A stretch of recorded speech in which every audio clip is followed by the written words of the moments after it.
আরে কি এমন কাজ করছো বলো তো? তখন থেকে এক কাপ চা চাইছি, দিতে পারছো না। মাকে একবার বললেই না সব জিনিস আমি হাতের সামনে পেয়ে যাই।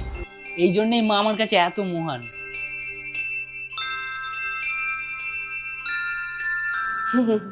বুঝলে বৌমা, আমিও কোনোদিন মহান হতে চাইনি, পরিস্থিতির চাপে পড়ে মহান হতে হয়েছে। বিয়ের সময় আমার বাড়ির লোক বলে পাঠালো যে শ্বশুর বাড়ির সব কথা মেনে চলবে। সেটা যদি না মানতাম তাহলে আমি একটা খারাপ বউ হয়ে যেতাম।